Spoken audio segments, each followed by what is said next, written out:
Hello friend, स्वागत है dream job अड्डा एजुकेशनल यूट्यूब चैनल पे। आज के इस लेक्चर पे हम मध्य प्रदेश पटवारी और मध्य प्रदेश वन रक्षक दोनों के लिए हिंदी की 15 क्वेश्चन की सीरीज का पार्ट 8 लेके आए हैं। इसके पहले हम ऑलरेडी पार्ट 7 करा चुके हैं। यदि आप उन्हें नहीं देखे तो जाके देख लीजिएगा। और इस समय पटवारी के लिए काफी कम समय बचा हुआ है, जबकि सब्जेक्ट 8 है, तो आप प्रैक्टिस सेट पे ज्यादा ध्यान दीजिए। जितने भी प्रैक्टिस सेट लगा सके उतने प्रैक्टिस सेट लगाइए, क्योंकि अब थ्योरी पढ़ने का इतना ज़्यादा समय बचा नहीं है, क्योंकि दिसंबर तो खत्म ही हो रहा है। सिर्फ जनवरी, फरवरी और मार्च 15 दिन है कि ज़्यादा दिन बचे नहीं है। सो आप इस जो सीरीज जो हम लेकर आए हुए हैं, तो इस सीरीज में आप क्या करेंगे कि जो 15 क्वेश्चन है, 15 क्वेश्चन को खुद से करिए और देखिए कितने क्वेश्चन बन रहे हैं। तो ये एक आपके लिए खुद भी प्रैक्टिस हो जाएगा, और जितने भी नंबर्स आपके आ रहे हैं, यानी 15 क्वेश्चन है, 15 में जितने भी सही हो रहे हैं वो आप कमेंट बॉक्स में जरूर लिखिए कि मेरे 15 सही हो रहे हैं, 14 सही हो, 12 सही हो रहे हैं। और जो क्वेश्चन आपसे गलत हो रहे हैं, यानी कि आपसे नहीं बन रहे, गलत हो रहे या फिर नहीं बन रहे, तो उसका एक्सप्लेनेशन देखिए और सीखिए। तो इन सब चीजों को करा करा के, क्वेश्चन की प्रैक्टिस करा के, लगभग मैं आपकी हिंदी को कंप्लीट कर दूंगा। और लास्ट में जो होगा, लगभग 15 दिन पहले 2 या 3 मैराथन क्लास ले आऊंगा, जिसमें इंपॉर्टेंट टॉपिक्स को कवर कर दिया जाएगा। अगर आपसे कोई टॉपिक नहीं बन रहा है, यानी कि आपको बहुत ज़्यादा डिफिकल्ट लग रहा है, समझने में लग रहा है, उसे भी कमेंट बॉक्स पे आप पिन कर दिए, लिख दीजिएगा, तो मैं उस टॉपिक की एक शॉर्ट टिक बना के आपको बता दूंगा। तो और इससे भी इम्पोर्टेंट बात यह है कि अगर आपको वीडियो पसंद है तो चैनल को सब्सक्राइब, वीडियो को लाइक जरूर कीजिए। लाइक करेंगे तभी ये वीडियो ज़्यादा से ज़्यादा लोगों तक पहुंचती है। तो चलिए स्टार्ट करते हैं। देखिए फर्स्ट क्वेश्चन जो है, कंठ से उच्चरित वर्ण, कंठ से उच्चरित वर्ण है। तो ये 4 ऑप्शन दिए हुए हैं। इन 4 ऑप्शंस में आपको ये बताना है कि कंठ से उच्चरित वर्ण कौन कौन से हैं। तो ये जो हो जाएगा, करेक्ट आंसर हो जाएगा ऑप्शन नंबर डी, कंठ से उच्चरित वर्ण हो जाएगा ऑप्शन नंबर डी का। ठीक है, तो यहाँ पास कुछ आप इसकी थ्योरी भी लिख सकते हैं। जैसे सबसे पहले कंठ के वर्ड आते हैं, कंठ, सॉरी बहुत दिन से लिखा नहीं, कंठ के जो वर्ड होंगे तो ये होगा का वर्ग। का वर्ग जो होगा, का वर्ग, का वर्ग कंठ से होता है। तो का वर्ग में क्या क्या आता है, देखिए का आता है, खा आएगा, गा आता है, घा आता है और अंगा, ये का वर्ग में आता है। उसके बाद कौन सा वर्ग आता है, चा वर्ग आता है। चा वर्ग जो होगा, चा वर्ग में इसको बोलते हैं तालु। ठीक है, कंठ हो गया, फिर तालु हो गया, तालु यानी कि चा वर्ग होगा, चा वर्ग में आ जाएगा चा, छा, जा, झा और इया, ये आता है तालु में, यानी कि चा वर्ग है। उसके बाद मूर्धन्य आता है, मूर्धन। इन सब चीजों को याद करके रखिए, एक क्वेश्चन तो बनता ही बनता है पटवारी में, तो खासकर इससे बना ही, एक दो क्वेश्चन बना ही देता है। मूर्धन्य हो गया, मूर्धन्य जो होगा वो टा वर्ग आ जाएगा, मूर्धन्य में आ जाएगा टा वर्ग आ जाएगा। तो ये होता है टा, ठा, डा, ढा और अड़ा। ठीक है, उसके बाद हो गया मूर्धन्य के बाद आपका दंत्य आ जाएगा। दंत जो होगा वो होगा ता वर्ग होगा, दंत जो होता है वो ता वर्ग होगा। ता वर्ग में होगा ता, था, दा, धा और ना। इसके बाद देखिए दंत के बाद ओष्ठक आ जाएगा, ओष्ठक आ जाएगा। ओष्ठक में क्या होता है, पावर गाता है। तो इन सब चीजों को आप लिख लीजिएगा, या फिर इसके अगर आपको पीडीएफ चाहिए, अगर इस लेक्चर की आपको पीडीएफ चाहिए, तो हमारे टेलीग्राम चैनल ड्रीम जॉब अड्डा, देखिए टेलीग्राम, टेलीग्राम की हम हालांकि इसके लिंक दे देंगे। तो टेलीग्राम जो होगा, चैनल का नाम है ड्रीम जॉब अड्डा। ठीक है, ये डालेंगे तो चैनल का लोगो ऐसा लोगो बन के आएगा, उसी लोगो वही हमारा चैनल। तो आप जाके वहां उससे जुड़ सकते हैं, और जितनी भी पीडीएफ हम डालेंगे वहां आपको मिल जाएगी। देखिए पा वर्ग जो होगा ओष्ठक आता है, पा वर्ग होगा, पा वर्ग में क्या क्या आता है, पा आता है, फा आता है, फिर बा होता है, फिर भा होता है और मा होता है। जी, कंठ हो गया, तालु हो गया, मूर्धन्य हो गया, दंत हो गया, ओष्ठक हो गया। ठीक है, और एक अगर स्पर्श भी लिखना है, स्पर्श व्यंजन भी होते हैं। ठीक है, स्पर्श व्यंजन भी होते हैं। स्पर्श व्यंजन में क्या क्या आता है, स्पर्शी उनको बोलते हैं, स्पर्शी व्यंजन बोलते हैं। तो स्पर्शी में क्या क्या आता है, सा, देखिए इसमें तीनों सा आ जाते हैं। ठीक है, सा, सा और हा, ये स्पर्शी व्यंजन में आ जाते हैं। ठीक है, और अंतः स्तर एक और लिख लीजिए। देखिए ये सारे अंतः स्तर आते हैं, अंतः स्तर में आते हैं या, रा, ला, वा। ये आपके इतने में से कोई से में से एक क्वेश्चन आपको आने के पूरे चांस है, तो इसको आपको अच्छे से याद कर लेना है, ठीक है। चलिए नेक्स्ट क्वेश्चन पे चलेंगे। नेक्स्ट क्वेश्चन है किस शब्द में अनुनासिक का प्रयोग हुआ है। तो अनुनासिक का प्रयोग किन शब्दों में हुआ है। तो देखिए सबसे पहले अनुनासिक शब्द क्या होता है, अनुनासिक की पहचान कैसे करेंगे। अनुनासिक की पहचान करने के लिए जहां पास चंद्रबिंदी, डंडा के ऊपर चंद्रबिंदी आ जाएगा वह अनुनासिक होता है। और एक चीज और लिखे, अनुस्वार, अनुस्वार, ठीक है। अनुस्वार क्या होता है, जब डंडे के ऊपर एक बिंदी, सिर्फ बिंदी आती है वह अनुस्वार होता है, और जहां पर चंद्र बिंदी आती है वह अनुनासिक होता है। तो क्वेश्चन क्या पूछा, अनुनासिक पूछा है। तो देखिए ये हो गया हमारा अनुस्वार हो गया। नेक्स्ट भी अनुस्वार हो गया। नेक्स्ट भी देखिए एक बिंदी अनुस्वार, और यहाँ पर देखिए चंद्र बिंदी है, तो ऑप्शन नंबर डी जो होगा वो हमारा सही ऑप्शन हो जाएगा। ठीक है। नेक्स्ट क्वेश्चन में नीचे दिए गए वाक्य में निपात शब्द को बताना है। तो निपात शब्द का मतलब हम पहले ही बता चुके हैं, अगर जिन्होंने इसके पहले लेक्चर हमारे देखे हुए हैं सारे तो उन्हें पता होगा। तो निपात का मतलब होता है जब कोई भी सेंटेंस में कोई शब्द, विकारी अविकारी शब्द उस सेंटेंस को जोर देने के लिए, बल देने के लिए प्रयोग होते, वो होते निपात। निपातों की संख्या जो होती है 9 होती है।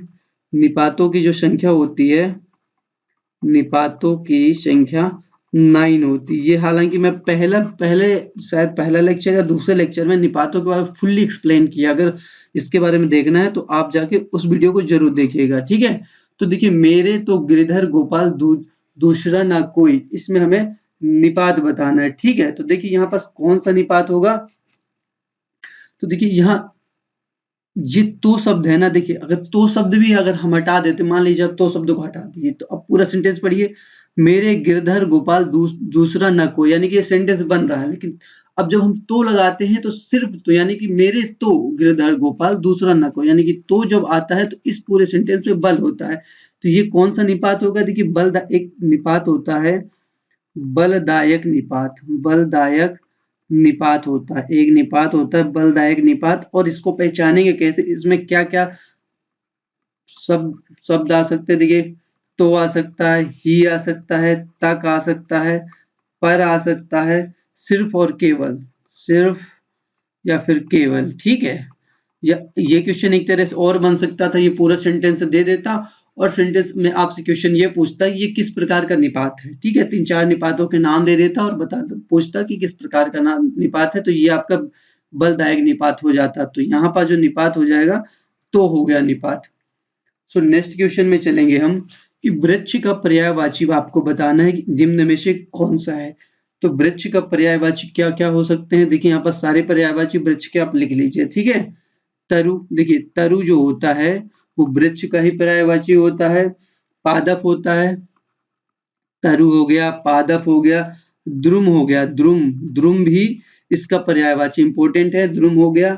उसके बाद होता है शाखी हो गया, शाखी, ये सब जो हो गया वो वृक्ष के पर्यायवाची हो गया। कुछ और अगर पर्यायवाची आपको लिखना है, देखिए ये पुष्प जो है, फूल जो है, फूल का पर्यायवाची होता है पुष्प, फूल का पर्यायवाची हो जाएगा पुष्प होगा। कुसुम होगा, सुमन हो गया, कुसुम हो गया, सुमन हो गया, सुमन, कुसुम, सुमन एंड प्रसून, ये 4 पर्यायवाची आप पुष्प की याद करके रखिए। शैंधो, देखिए शैंधो जो होता है, शैंधो की क्या पर्यायवाची होती है, ये अश्व का होता है शैंधो, अश्व हो गया। तुरंग हो गया, तुरंग यानी कि घोड़ा, अश्वैंधो एक ही चीज है। है हो गया, है। घोटक, घोटक भी इसी का पर्यायवाची है। एक और लिख लीजिए बाज, बाज जो हो गया वो भी घोड़े का ही पर्यायवाची, घोड़ा भी होगा, शैंधो मतलब घोड़ा ही होता है, ठीक है। चलिए हम नेक्स्ट क्वेश्चन पे चलते हैं। नेक्स्ट क्वेश्चन है जिसके आने की तिथि मालूम ना हो एक शब्द में से निम्न में से कौन सा। जिसके आने की तिथि मालूम ना हो उसे कहते हैं हम अतिथि, उसे हम कहेंगे अतिथि। तो इसका जो करेक्ट आंसर हो जाएगा ऑप्शन नंबर ए सही हो जाएगा।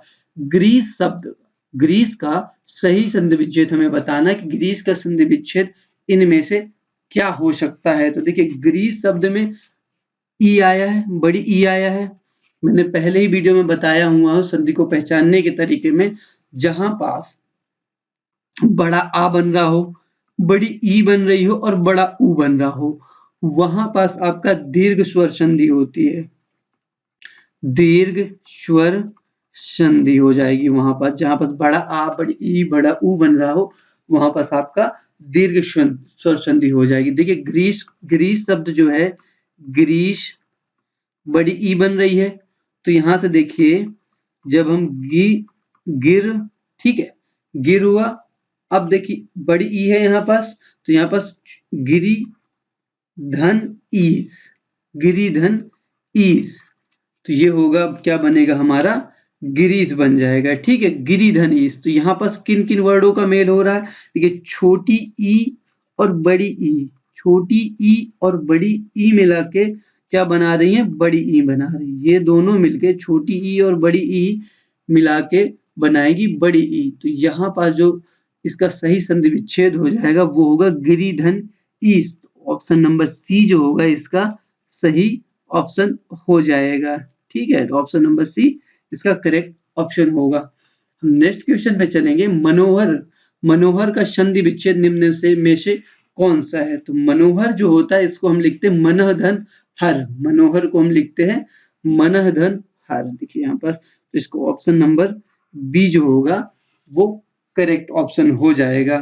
अगर आपको विसर्ग संधि के बारे में कुछ और लिखना है, देखिए तो विसर्ग संधि हो गया, ये संधि जो इसमें होगी वो होगी विसर्ग, विसर्ग संधि। देखिए यहाँ पास जो होगी मनोहर में विसर्ग संधि होती है। ठीक है, तो यहाँ पास एक दो पॉइंट और लिखना है, तो आप लिख सकते हैं कि देखिए यदि विसर्ग से पहले, विसर्ग संधि के बारे में लिख दीजिए, यदि विसर्ग, यदि विसर्ग से पहले, यदि विसर्ग से पहले छोटा आ और बाद में, और यहाँ पर और बाद में छोटा आ अथवा, छोटा आ अथवा, सॉरी छोटा आ अथवा प्रत्येक वर्ग का, छोटा अथवा प्रत्येक वर्ग का, प्रत्येक वर्ग का, प्रत्येक वर्ग का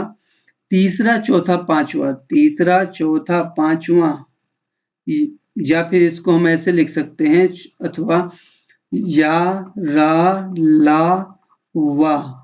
ठीक है, या रा ला वा आता है तो विसर्ग का ओ हो जाता है। ठीक है, तो विसर्ग में तो जो विसर्ग बदल कर विसर्ग का ओ हो जाता है, विसर्ग का ओ हो जाता है, ओ हो जाता है, ओ जाता है। ठीक है, कैसे हुआ देखिए, यहाँ मनः धन हर है, तो यहाँ पास समझिएगा मनः धन हर। ठीक है, तो पहले वाले वर्ड का छोटा आ आएगा। ठीक है, और दूसरे वाले वर्ड का मैंने क्या बताया, पहले वाले का तो छोटा आएगा और दूसरे वर्ड का छोटा आ हो, अथवा प्रत्येक वर्ग का तीसरा चौथा पांचवा, तीसरा चौथा पांचवा, या भी या रा ला वा इनमें से कोई भी होगा, तो जो ये विसर्ग है, ये जो विसर्ग है इसका क्या होता है, ओ हो जाता है। समझे आप, तो यहां पास क्या हो जाएगा, ओ में कन्वर्ट हो जाएगा। ठीक है, ओ में तो ये जो होगा मना हा हट जाएगा, ये विसर्ग हट के ओ में हो जाएगा, तो मनोहर हो जाएगा।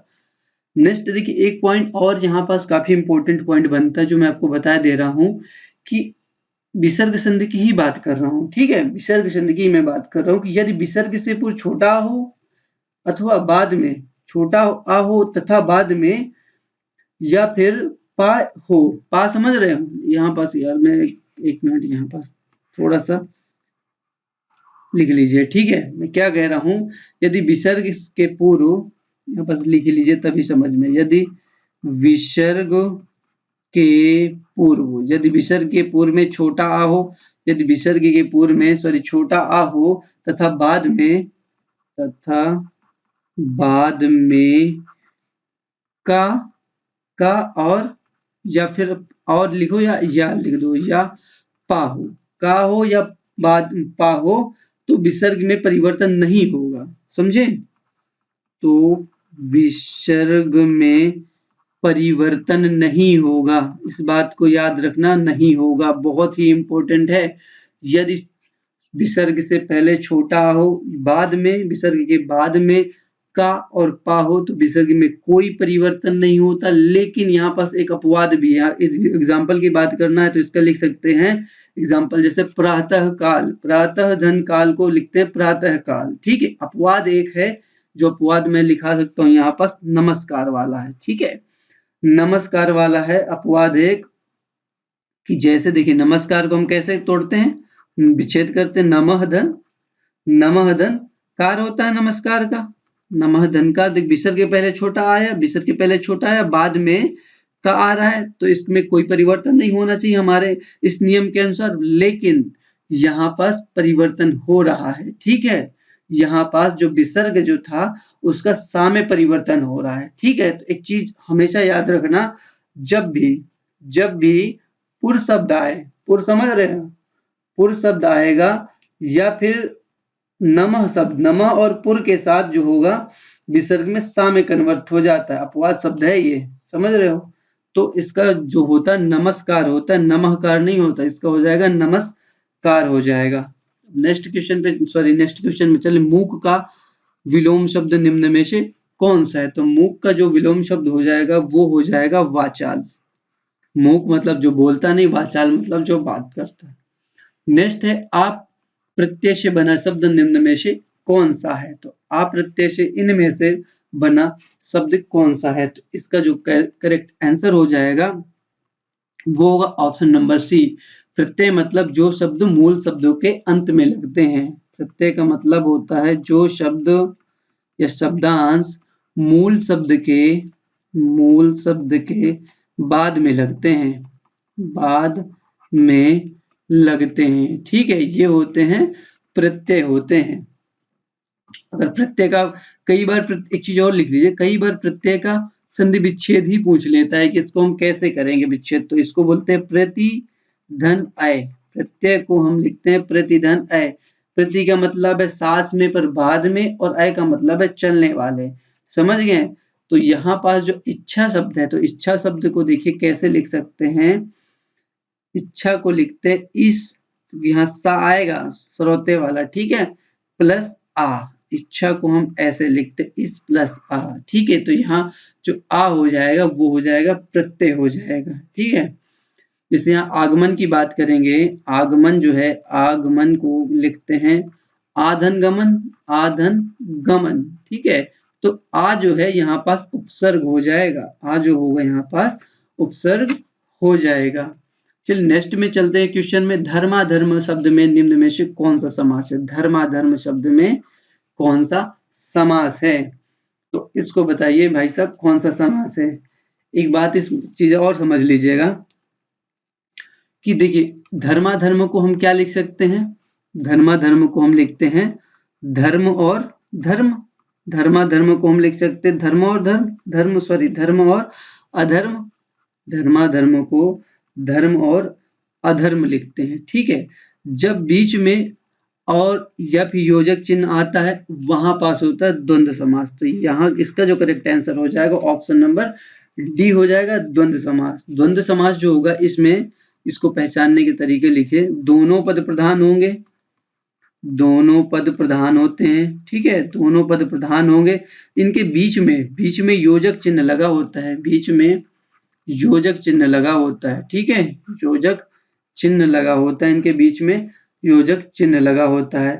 ठीक है, और देखिए विग्रह करने पे एक चीज और लिख ले, इनको जब विग्रह कर रहे हैं, जब इनको विग्रह करने पर, यहाँ पास लिख लीजिए, विग्रह करने पर, इनको जब हम विग्रह करने पर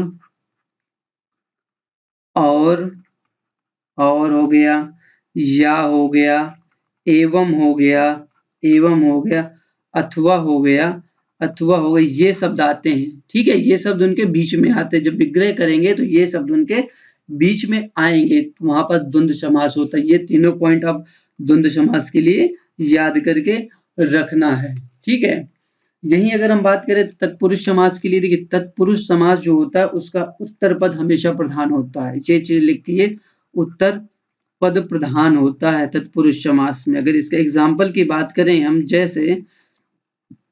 जैसे एग्जाम्पल की बात करेंगे तो राजकुमार, राजकुमार, इसको हम जब विग्रह करते हैं तो ये होता है राजा का कुमार, ठीक है।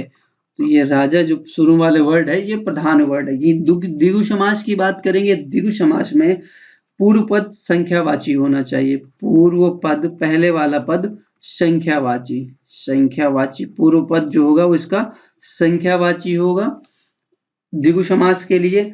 जैसे इसके लिए हम एक दो एग्जाम्पल लिख सकते हैं। जैसे इसके लिए आप एग्जाम्पल लिख लीजिएगा, तिरंगा हो गया, ये होता है हमारा द्विगु समास। तिरंगा का जब हम विग्रह करते हैं, ओपन करते हैं, तो इसे कैसे लिख सकते हैं? इसको लिखते हैं तीन रंगों का समूह, तीन रंगों का समूह होता है तिरंगा, ठीक है। और नेक्स्ट देखिए कर्मधारय समास की बात करेंगे। देखिए कर्मधारय समास में भी उत्तर पद प्रधान होता है। इसमें उत्तर पद प्रधान होता है कर्मधारय समास में। लेकिन यहाँ देखिए एक चीज और होता है कि पूर्व पद और उत्तर पद में उपमान और उपमेय में संबंध होता है। और अगर इसको पहचानना है तो इसके पहचान के तरीके होते हैं, पहचान के तरीके हैं जो कि है जो या के समान है जो या के समान आए या फिर के समान आ जाए। जैसे कि इसके एग्जाम्पल यहाँ पर जगह बची नहीं है तो एग्जाम्पल की बात कर दूंगा। एक मिनट थोड़ा सा यहाँ पास कलर चेंज कर ले ताकि आपको जब भी इसकी पीडीएफ डाउनलोड करे तो यहाँ पास आपको डाउट ना क्रिएट हो, ठीक है। डाउट ना क्रिएट हो तो यहाँ पास ऐसे देखिए ये हमारा हो गया है, ठीक है। ये द्विगु समास का एग्जाम्पल हो गया। और यहाँ पास देखिए ये तो चलिए आप समझ ही जाएंगे, ये हमारा हो गया किसका, ये हो गया द्विगु समास का, सॉरी वो द्वंद्व समास का था, ये हमारा द्विगु समास का हो गया। ऊपर वाला जो है वो हो जाएगा हमारा तत्पुरुष समास का। और ये देखिए कर्मधारय समास का एग्जाम्पल लिख लिए। जैसे कि आप लिखिए चंद्रमुख, जिसके लिए एग्जाम्पल लिखे जैसे चंद्रमुख। वीडियो थोड़ा सा बड़ी हो जा रही है क्योंकि आपको समझाना है। मैं ये नहीं चाहता कि हम कि बिल्कुल थ्योरी पढ़ना शुरू करो, 1-1.5 महीना हिंदी की थ्योरी ही पढ़ते पढ़ते आपका टाइम चला जाए, पटवारी का पेपर भी आ जाए।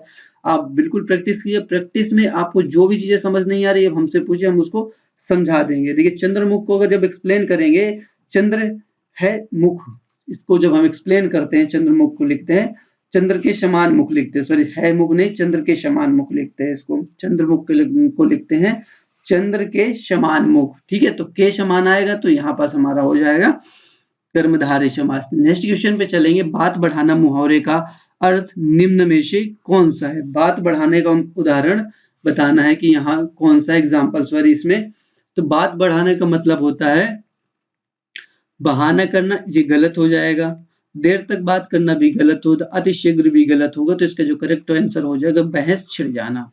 बात बढ़ाना मतलब बहस छिड़ जाना।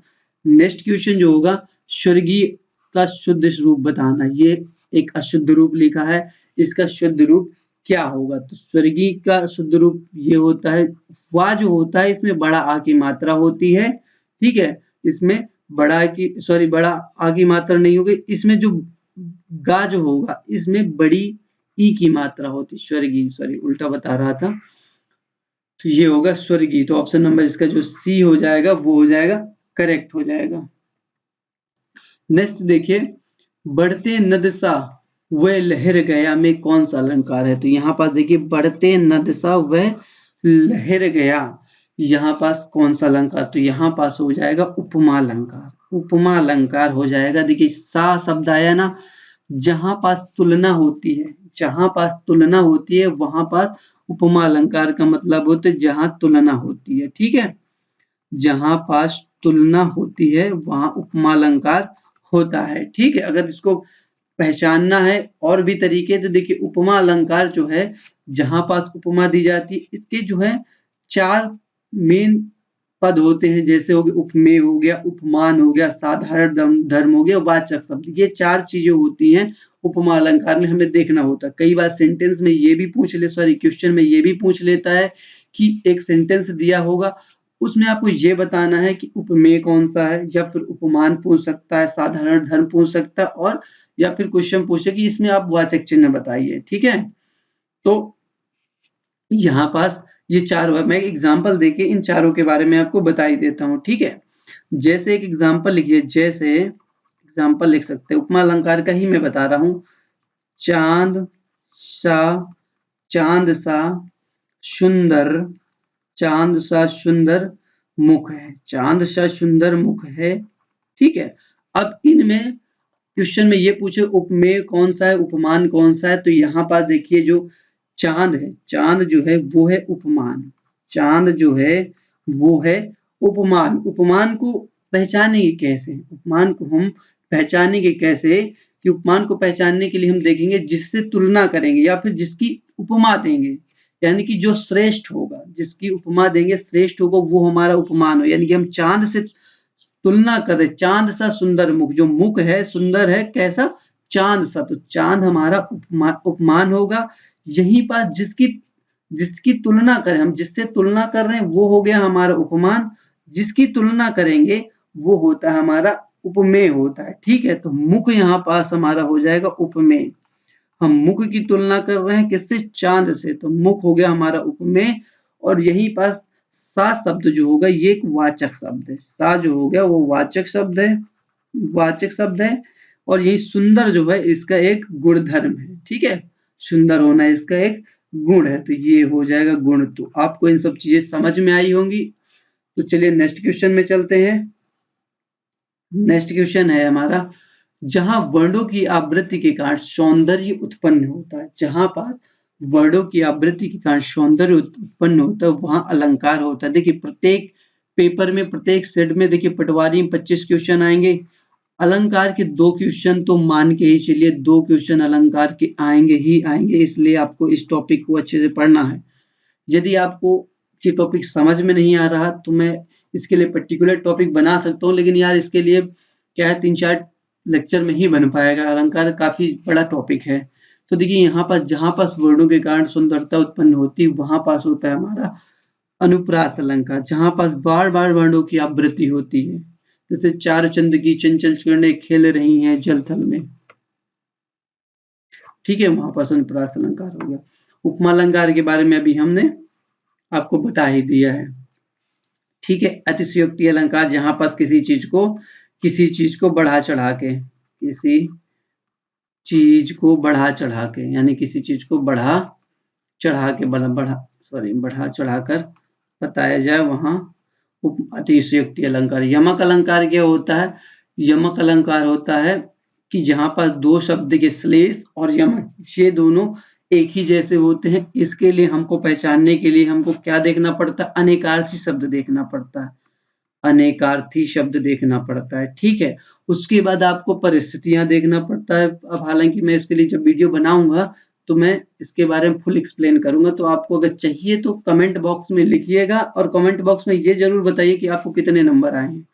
ठीक है, लास्ट क्वेश्चन है, जिस छंद के प्रत्येक चरण में 28 मात्राएं होती है उसे कहते हैं, जिस छंद के प्रत्येक चरण में 28 मात्राएं होती है उसे हम क्या कहते हैं, तो उसे कहते हैं हरिगीतिका, उसको कहते हैं हरिगीतिका। देखो छंद के बारे में कुछ पॉइंट, अगर वीडियो तो काफी बड़ी हो गई तो चलिए अगली बार हम बता देंगे छंद के बारे में क्या है। तो मैं कुछ चीज थोड़ा सा बता दे रहा हूँ, हरिगीतिका आ गया ना, तो इसको याद करने की हम एक ट्रिक बता देता हूँ कि इस चीज को आपको कैसे याद करना है। ठीक है, देखो ये जो होता है सममात्रिक छंद होते हैं, सममात्रिक छंद। अब इसको कैसे करेंगे, तो देखिए एक चीज याद रखिए, चौपाई शब्द, देखिए चौपाई जो है सममात्रिक होता है। चौपाई के प्रत्येक चरण में 16 मात्राएं होती हैं, 16 मात्राएं होंगी। तो यहाँ पर चौपाई आप लेके चले, आप चौपाई पकड़िए, उसके बाद जैसे मैं बता रहा हूं वैसे चौपाई के बाद मन में बैठाइए राधिका, चौपाई के बाद राधिका बैठाइए, उसके बाद आप आर शब्द आए ना, राधिका आर है, तो आर से हमारे पास रोला भी होता है, तो उसके राधिका के बाद रोला को बैठा दीजिए, ये दोनों आर चले गए, राधिका रोला। उसके बाद आप देखिए क्या करिए, गीतिका को लिखिए, गीतिका जैसे मैं बता रहा हूँ वैसे ही लिखिएगा, ये सारे कंप्लीट हो जाएंगे, हरि गीतिका, उसके बाद हरि गीतिका, गीतिका आई, उसके बाद ही हरिगीत के, देखो यहाँ 3 है, यहाँ पास 5 हरिगीत के उसके बाद आई, देखो ये 16 हो गया। 16 के बाद यहाँ तक तो ठीक है, उसके बाद अब राधिका पे 22 चाहिए, ठीक है। 22 के बाद रोला 24 हो जाएगा, 24 के बाद गीतिका 26 आएगी और 26 के बाद 28 आएगा। एक चीज को याद रखिए, देखिए यहाँ पास जो है दो दो सब में ऐड हो रहा है, दो दो सब में ऐड होता चला जा रहा है। बस आपको दिमाग में एक चीज बैठाना, राधिका के बाद रोला आएगा, रोला के बाद गीतिका आएगा, गीतिका के बाद हरि गीतिका आएगी। चौपाई तो 16 होता ही है, 16 से अब 6 इसका लास्ट वाला, 16 में इसका लास्ट और एक बार ऐड कर दीजिएगा, 22 आ जाएगा। फिर बाकी दो दो बढ़ा के, तो ये सममात्रिक छंद जो होंगे आपके यहाँ से याद हो जाएंगे, क्योंकि क्वेश्चन में आपका यही पूछता है ज्यादा करके, कौन सा रोला है, कौन सा कुछ भी पूछ ले, हरि गीतिका या फिर दोहा पूछ ले, सोरठा पूछ ले, इन सब के बारे में भी अगले लेक्चर में हम बता देंगे। दोहा सोरठा ये अर्ध समात्रिक आ जाएंगे, ठीक है। चलिए आज के लेक्चर में बस इतना ही। वीडियो पसंद आए तो वीडियो पसंद आए तो हमारे चैनल को आप सब्सक्राइब कीजिए, वीडियो को आप शेयर कीजिए, लाइक तो जरूर करिए और अपने नंबर कमेंट बॉक्स में जरूर बताइए। Thank you.